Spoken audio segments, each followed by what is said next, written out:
وظائف کے لیے وظائف الصالحین آفیشیل کو سبسکرائب کریں۔ وظائف الصالحین آفیشیل۔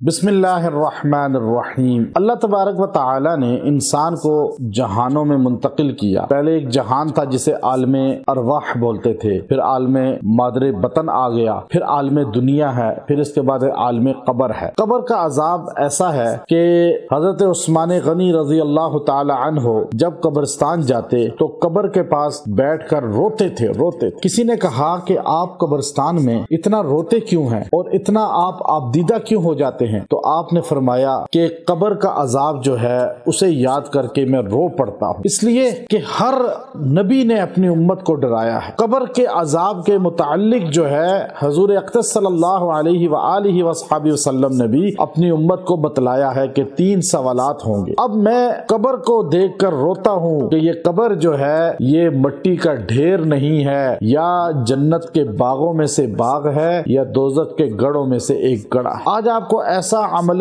نبوی دینا ہے، اگر آپ اس کو اختیار کر لیں تو اللہ آپ کو عذاب قبر سے بچا لے گا۔ اور یہ گارنٹی کس کی ہے؟ یہ سرکار دو عالم محمد عربی صلی اللہ علیہ وآلہ وصحبہ وسلم کی گارنٹی ہے۔ ہمارے محبوب نبی علیہ السلام نے فرمایا کہ جو انسان عشاء کی نماز کے بعد رات کے وقت سورہ ملک کی تلاوت کرتا ہے، اللہ تبارک و تعالی اس انسان کو عذاب قبر سے محفوظ کر لیتے۔ اور صحابہ کرام اور تابعین کے ادوار میں سورہ ملک کو باقاعدہ طور پر عشاء کے بعد پڑھنے کا عام طور پہ جو لوگ اختیار کرتے تھے تاکہ عذاب قبر سے ہماری حفاظت ہو جائے۔ اس لیے اپنے بچوں کو، عورتوں کو یہ ترغیب دیں کہ عشاء کے بعد سورہ ملک کی تلاوت کریں۔ اللہ اس سورہ ملک کی برکت سے آپ کے گھر سے اور گھر والوں سے عذاب قبر ہٹا دے گا۔ اپنے بچوں کو ترغیب دیں، اللہ ہمیں سمجھ دے۔ وآخر دعوانا الحمدللہ رب العالمین۔